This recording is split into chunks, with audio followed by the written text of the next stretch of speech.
ओम शांति। 7 अगस्त 2021 आज के बाबा के साकार महावाक्य है।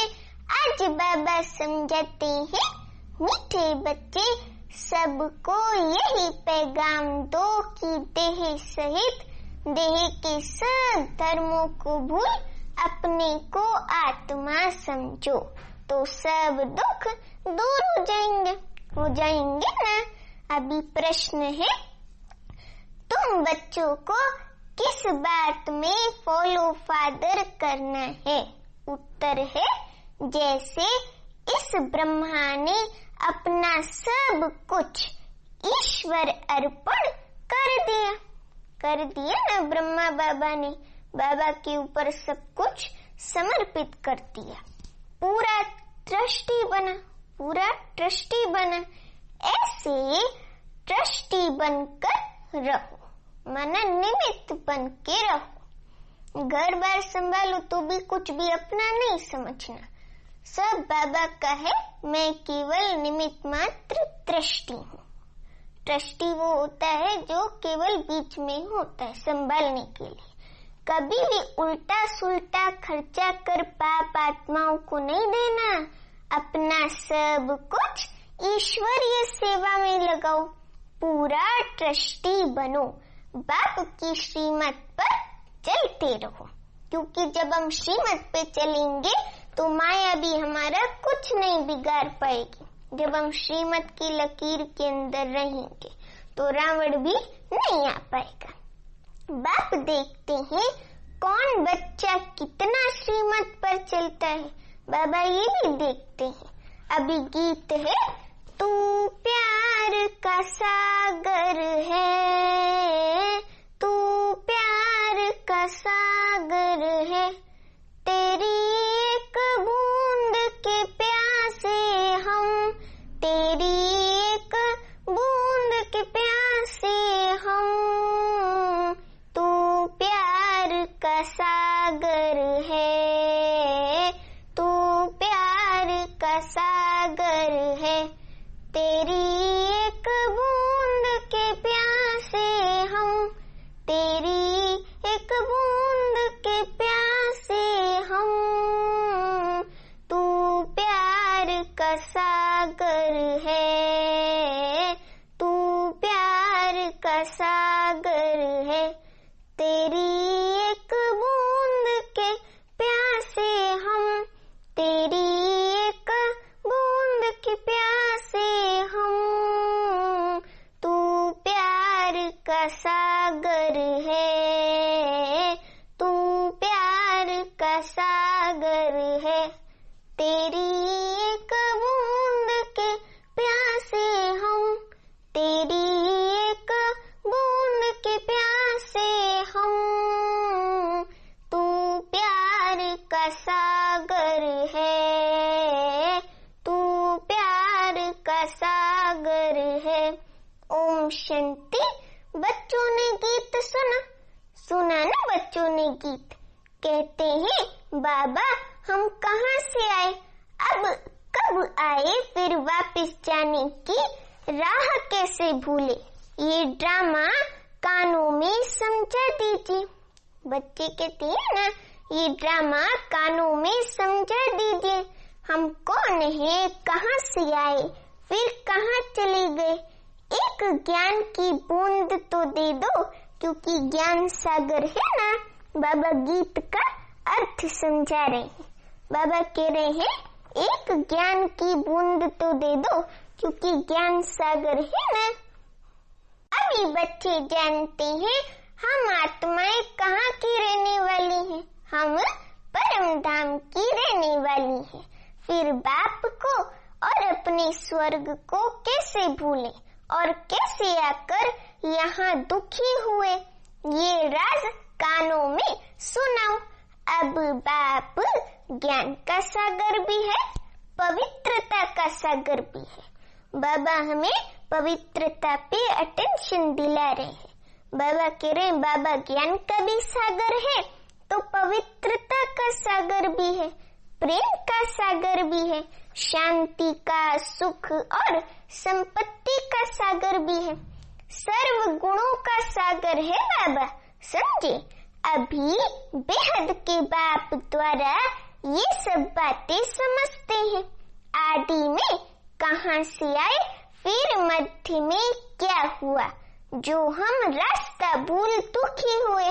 फिर अब बाप को कहती है, बाबा हमको रास्ता बताओ, हम अपने सुख धाम शांति धाम में जाएं। सुख धाम है सतयुग और शांति धाम है परम धाम। तो हम अपने सुख धाम शांति धाम में जाएं। बाप ही बैठ बतलाते हैं, तुम आदि में कौन थे, फिर मध्य में क्या हुआ। बाबा हमें पूरे हमारे 5000 वर्ष की कहानी सुनाता है, समझे। जो हम रास्ता भूल दुखी हुए, फिर अब बाप को कहते हैं, क्या कहते हैं, बाबा हमको रास्ता बताओ। हम बच्चे बाबा को कहते हैं ना कि बाबा हमको रास्ता बताओ, हम अपने सुख धाम शांति धाम में जाएं। भक्ति मार्ग कैसे शुरू हुआ, अंत में क्या हुआ, ये आदि मध्य अंत का राज अब बुद्धि में बैठा है। अभी केवल हम ही बच्चों की बुद्धि में बैठा है कि आदि में क्या हुआ, मध्य और अंत में क्या हुआ, ये सब ज्ञान हमारी बुद्धि में बैठा है। ये ड्रामा है ना, ये अनादि बना बनाया ड्रामा है। इसमें हर एक आत्मा पार्ट बजा रही है, समझे। इस ड्रामा में हर एक का पार्ट नोंदा हुआ है ना। इसमें हर एक का पार्ट नोंदा हुआ है। ये मनुष्यों को जरूर जानना है, क्योंकि एक्टर से जानते हैं हम आत्माएं निराकारी शांति धाम से आती हैं, समझे। यहाँ टोकी धाम में हम आत्माएं निराकारी शांति धाम माना परम धाम से आती हैं। इस टोकी वर्ल्ड माना इस कलयुग की इस साकारी दुनिया में हम आत्माएं पार्ट बजाने आती हैं, सतयुग से लेकर कलयुग तक, समझे। मूल वतन माना परम धाम, सूक्ष्म वतन फिर ये है स्थूल वतन। ये साकारी दुनिया है स्थूल वतन, समझे। फिर मूल वतन से आत्माएं आती हैं यहाँ टोकी धाम में माना साकारी दुनिया में। शरीर धारण कर पार्ट बजाने आत्मा का निवास स्थान कौन सा है? आत्मा का निवास स्थान है शांति धाम है। आत्मा का निवास स्थान शांति धाम है। ये बातें दुनिया में कोई भी नहीं जानते, कोई भी नहीं जानती है ना। ये ज्ञान सागर बाप ने ही आकर समझाया है, अभी समझा रहे हैं। ज्ञान सागर का जते पारलौकिक परम पिता परमात्मा को, और पारलौकिक परम पिता परमात्मा एक शिव बाबा है, तो उनको ही ज्ञान सागर कहा जाता है। बाबा कह रहे हैं कि मनुष्य को नहीं कह सकते, ये महिमा सिर्फ एक बाप की गाई जाती है, जिसको और कोई नहीं जानते। अभी किस चीज का समय है? विनाश का समय है। गाया हुआ है विनाशकाली विपरीत बुद्धि यूरोपवासी। अभी बाप ने तुम्हारा बुद्धि योग अपने साथ लगाया, अपने साथ लगाया ना कि मुझे याद करो। बाबा कह रहे हैं कि मामेकम याद करो। बाबा हमें याद की यात्रा पे अटेंशन दिला रहे हैं, तो हमें भी इस पर पूरा पूरा अटेंशन देना है। अभी बाबा कहते मैं मुसलमान हूँ, हिंदू हूँ, बौद्धि हूँ, क्रिश्चियन हूँ, ये सब देह के धर्म है। मैं पारसी हूँ, मैं जैन हूँ, ये सब देह के धर्म है। आत्मा तो आत्मा ही है, आत्मा थोड़ी अलग है। आत्मा को थोड़ी पारसी जैनी कहेंगे। तो बाबा कह रहे आत्मा तो आत्मा ही है। बाप समझाते हैं देह के सब धर्म छोड़ अपने को आत्मा समझ मुझ बाप को याद करेंगे तो पतित से पावन बन जाएंगे, क्योंकि बाबा को याद करने से विकर्म विनाश होते जाते हैं और जितना पाप का खाता हल्का होता जाएगा और धीरे धीरे पूरा खत्म हो जाएगा तो हम पावन बन जाएंगे। तो बाबा कह रहे हैं, बाप कहते हैं इस देह को भी भूलो, माना इस देह में भी रिंचक मात्र अटैचमेंट ना हो, इस देह को भी भूलो। ये सबके लिए बाप का पैगाम है। देह सहित देह के जो संबंध है सबको भूलो। मैं आत्मा हूँ, हम सब ब्रदर्स का बाप एक है, वो है परम पिता परमात्मा शिव। हम सब आत्मा भाई भाई ब्रदर्स है ना, तो हम ब्रदर्स का बाप एक है। ये बाबा कह रहे हैं, ये ब्रह्मा भी कहेंगे हम आत्मा है तो सब भाई भाई हो गए। इस समय सब भाई भाई पतित दुखी हैं, सब काम चिता पर चढ़ भस्म हो पड़े हैं। अब ये काम चिता कईयों को समझ में नहीं आता क्या होता है। काम चिता बाबा काम विकार के लिए बोलते हैं। जब हम काम चिता पर बैठ जाते हैं, काम विकार की चिता पर बैठ जाते हैं तो हम भस्म हो पड़ते हैं, क्योंकि काम ही महाशत्रु है, समझे। जब द्वापर के आदि में रावण राज्य शुरू होता है तो फिर तुम वाम मार्ग में जाते हो, तब ही फिर और धर्म शुरू होते हैं। आधा समय तुम पवित्र रहते हो, फिर आधा में तुम क्या बनते हो, पतित बनते हो। 21 जन्म भारत में गाए जाते हैं। कुमारी वह जो 21 कुल का उद्धार करे। बाबा कह रहे हैं कि आज बाबा कुमारियों की भी महिमा कर रहे हैं। कुमारी वह जो 21 कुल का उद्धार करे। कुमारी का मान है, भक्ति में भी नहीं कुमारियों की पूजा करते हैं वो नवरात्रि में। तुम भारत का तो क्या सारी दुनिया का उद्धार कर रहे हो। बाबा कह रहे हैं तुम भारत का तो क्या सारी दुनिया का उद्धार कर रहे हो। हम स्वर्ग की स्थापना कर रहे हैं ना। तुम जानते हो हम सब आत्माएं शिव बाबा के बच्चे हैं, तो कुमार ही ठहरे। आत्मा कुमार ठहरे ना। भाई बहन तब होते हैं जब प्रजापिता ब्रह्मा की औलाद बनते हैं।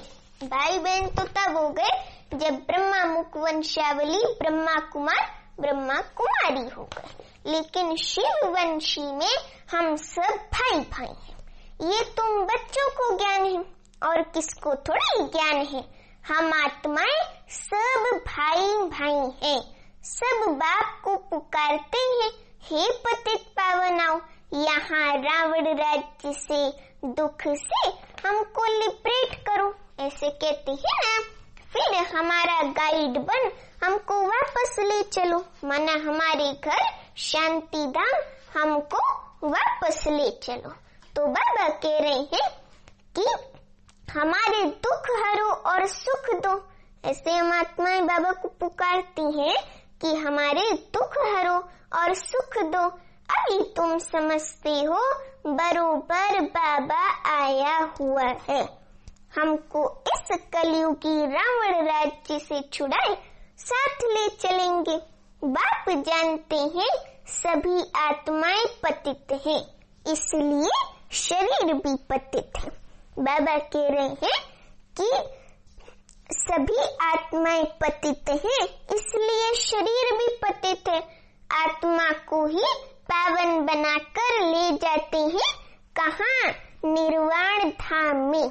निर्वाण धाम अर्थात परम धाम में। पास्ट से प्रेजेंट फिर फ्यूचर होगा।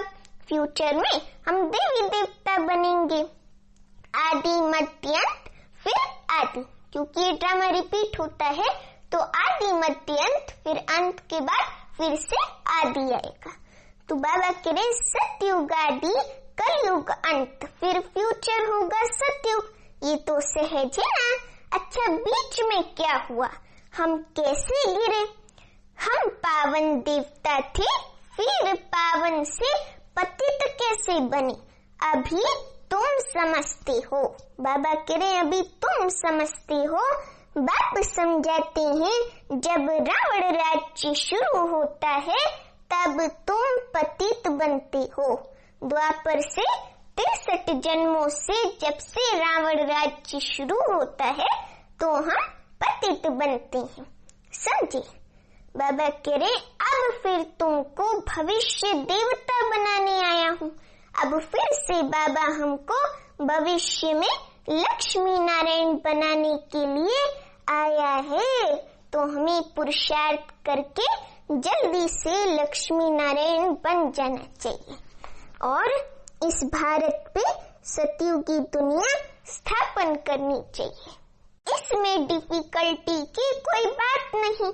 बाप कहते हैं तुमको इस विषय सागर से पार ले जाते हैं। ये विषय सागर है कलयुगी दुनिया, इससे बाबा हमको पार ले जाते हैं। समझे? गाते भी हैं नैया मेरी पार लगा दे। सभी पुकारते हैं एक बाप को, उसे शिव बाबा को ही सभी पुकारते हैं। बाबा कह रहे हैं हमारी नैया जो डूबी हुई है, जो जीवन रूपी नैया हमारी डूबी हुई है, उनको क्षीर सागर में ले चलो। आत्मा की नैया और जीवन की नैया, दोनों नैया क्षीर सागर में ले चलो। माना सतयुग में ले चलो। सतयुगी तो क्षीर सागर है। उनको खिवैया बागवान भी कहते हैं। शिव बाबा को बागवान खिवैया, खिवैया बागवान भी कहते हैं। अभी कांटों के जंगल में पड़े हैं, हमको फिर फूलों के बगीचे में ले चलो। और फूलों का बगीचा है सतयुगी दुनिया, स्वर्ग। देवताएं फूल है ना, अभी सब है कांटे अर्थात असुर। एक दो को दुखी देते रहते, सुख का तो नाम निशानी नहीं है। एक दो को दुखी देते रहते, कोई मुख से दुख देता, कोई कर्म से दुख देता, कोई दिमाग से दुख देता। हाँ? देवता कभी किसको दुख नहीं देते हैं। बाबा कह रहे देवता कभी किसको दुख नहीं देते। वहाँ तो सुख ही सुख है। सतयुग में वह तो सिर्फ गाते हैं, तुम यहाँ प्रैक्टिकल सुन रहे हो। कहते हैं ना बाबा हम कहाँ से भूले, इस सृष्टि चक्र को हम कैसे भूले।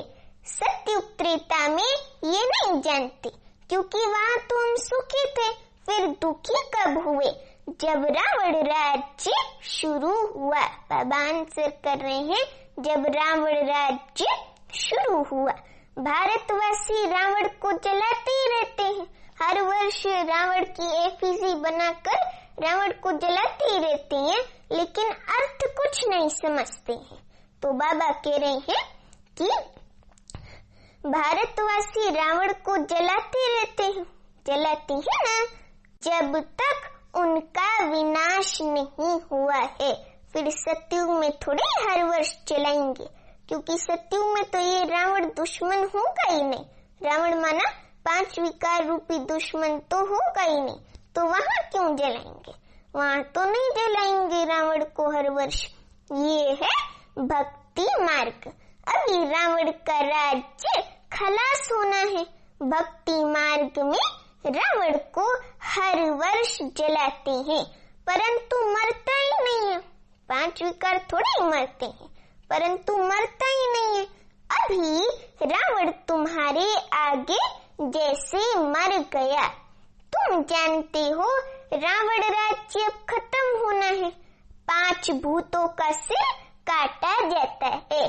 जो रावण का दिखाते हैं कि 10 शीश वाला एक मनुष्य था जिसका नाम रावण था, जो लंका में रहता था। तो बाबा कह रहे हैं कि अभी 5 भूतों का सिर काटा जाता है। तो हाँ, रावण जो है अभी रावण का राज्य है। तो जो उसके 10 सिर हैं उसमें 5 सिर विकारों के हैं, पुरुष के विकारों के 5 सिर और बाकी 5 सिर स्त्री के विकारों के 5 सिर। वो 5 सिर हैं काम, क्रोध, मोह, लोभ, अहंकार रूपी विकार। तो बाबा कह रहे हैं 5 भूतों का सिर काटा जाता है। पहले पहले काम के सिर को काटते हो। काम ही महाशत्रु है। बाप कहती हैं इन 5 भूतों पर विजय पाने से ही तुम विश्व पर जीत पाएंगे। मनुष्य खुद भी कहते हैं हम पतित हैं, इसलिए बुलाते हैं पतितों को पावन बनाने आओ। आत्मा ही बुलाती है, हे पतित पावन, हे बाबा, हे खिवैया, हे भगवान, रहम दिल बाबा आओ। बाप आकर बाबा कह रहे हैं, बाप कहते हैं मैं कल्प कल्प आता हूँ। कैसे आता हूँ ये कोई नहीं जानते। गीता में भी है, भगवान ने आकर क्या सिखाया है?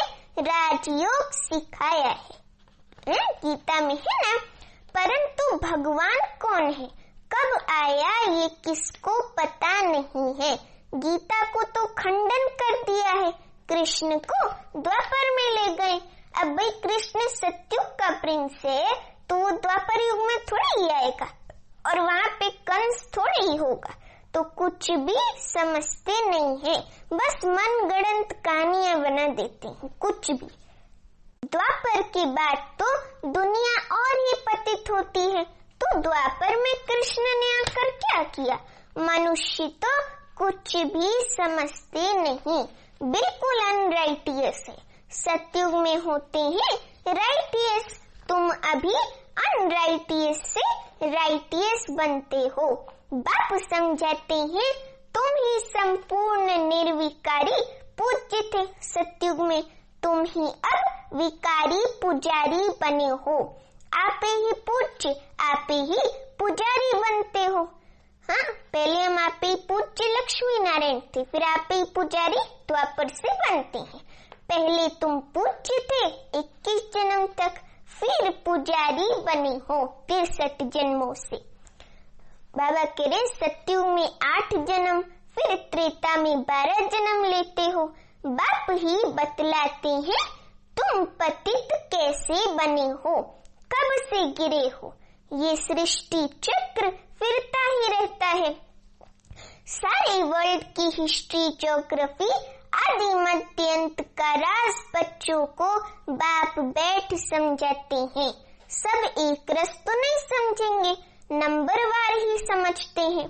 बाप कहते हैं मैं आकर किंगडम स्थापन करता हूँ।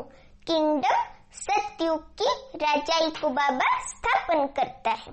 अब तुमको सर्वगुण संपन्न बनना है, तब तक सतयुग में जा नहीं सकते। बनना यहाँ है, फिर भविष्य में जाकर तुम राज्य करेंगे। उसके बीच में सब विनाश हो जाएगा। विनाश भी देखेंगे जरूर, बाबा कह रहे विनाश भी देखेंगे जरूर। तुम प्रैक्टिकल में अपना पार्ट बजाएंगे। तुमको थोड़ी पता पड़ता है आगे क्या होगा, जो कल्प पहले हुआ होगा वही होगा। बाबा कह रहे जो कल्प पहले हुआ होगा वही होगा। तुमको टोटल बताया जाता है स्थापना और विनाश होना है। विनाश कैसे होगा? बाबा कह रहे हैं विनाश कैसे होगा, वे तो जब होगा तब देखेंगे।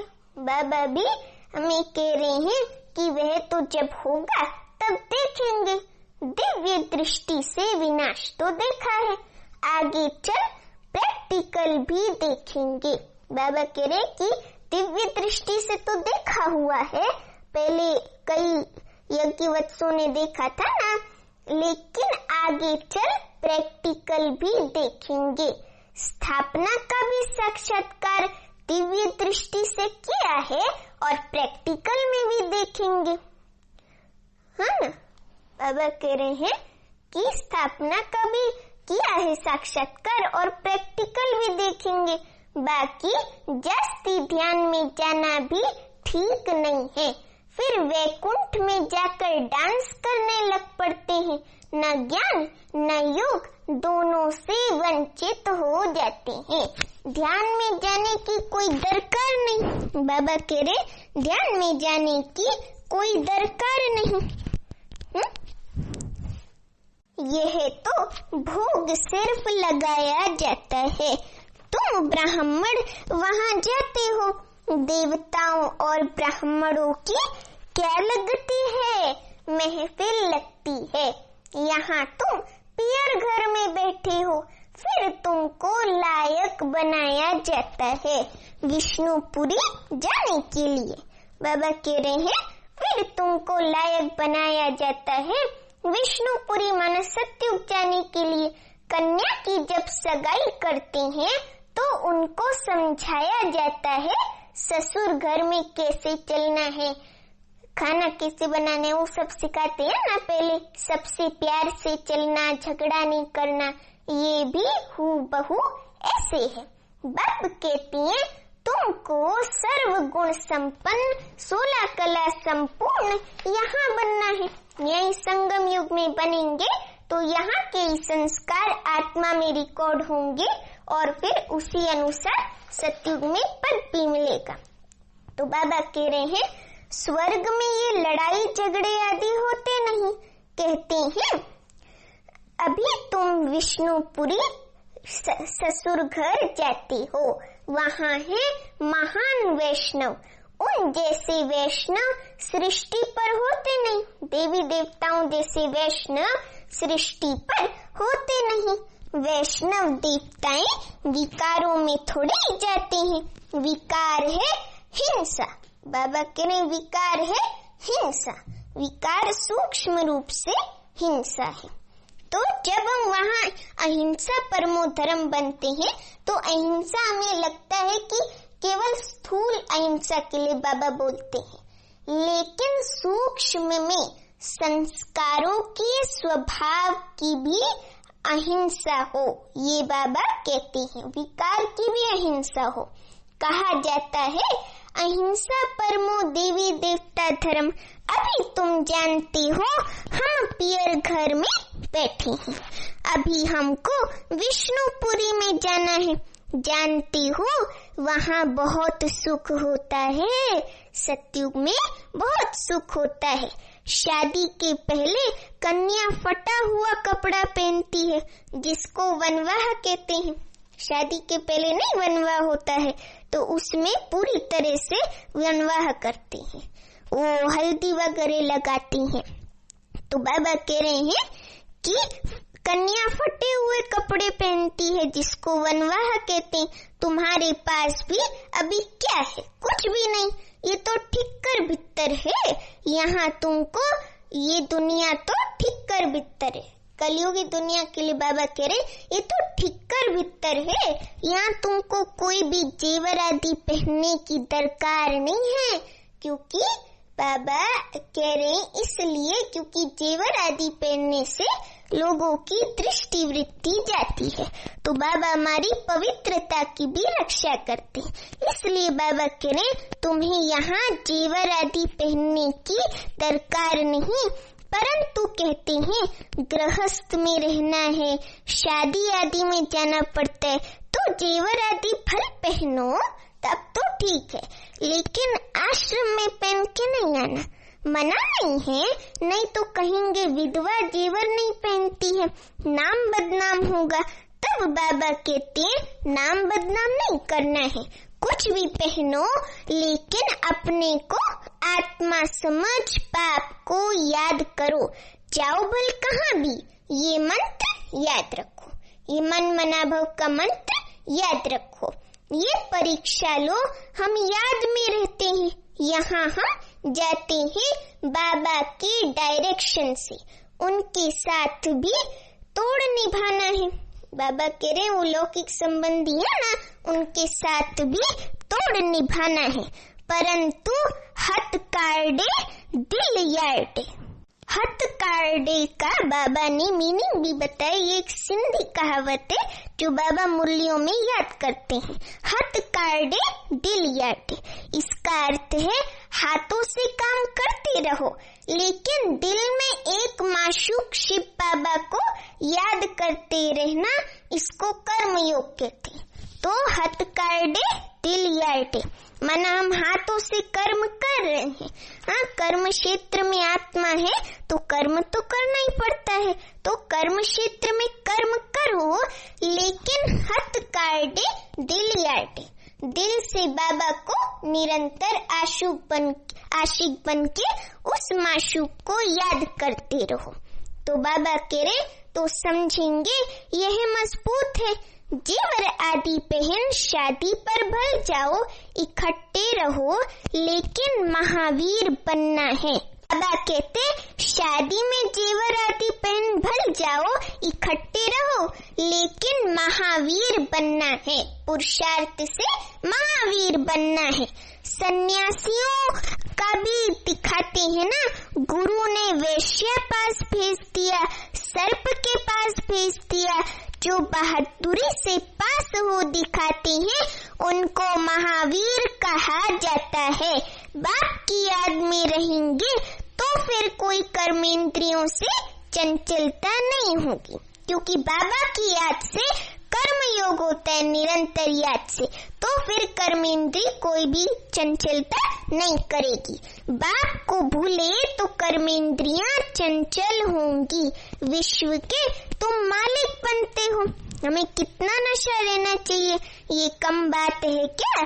कल की मुरली में भी बाबा ने कहा था ये कोई कम बात है क्या, और आज की मुरली में भी बाबा ने कहा तुम विश्व के मालिक बनते हो, ये कम बात है क्या? सन्यासी इन बातों को बिल्कुल नहीं जानते। शास्त्रों में भल कुछ बातें हैं परंतु खंडन कर दिया है। भगवान उवाच मैं तुमको राजयोग सिखाता हूँ। शिव बाबा कहते हैं भगवान उवाच मैं तुमको राजयोग सिखाता हूँ। जब तक जीते रहेंगे ज्ञान अमृत पीते रहेंगे, सुनते रहेंगे, राजधानी स्थापन हो जाएगी। सत्युग की राजधानी स्थापन हो जाएगी। बच्चों को घड़ी घड़ी शिक्षा दी जाती है। एक बाबा को याद करो, एक बाप को याद करो, मनुष्य बाबा को याद करो। दैवी लक्षण सीखो, कोई भी विकर्म ना हो। ये तो असुरों का काम है, विकर्म करना तो असुरों का काम है। तुम अभी देवता बनते हो तो दैवी गुण धारण करने हैं। सबसे बड़ा है काम का कांटा। बाबा काम विकार पे अटेंशन दिला रहे हैं। बाबा कह रहे हैं सबसे बड़ा है काम का कांटा। समझे, आदत पड़ी हुई है तो घड़ी घड़ी गिर पड़ते हैं काम के कांटे पे।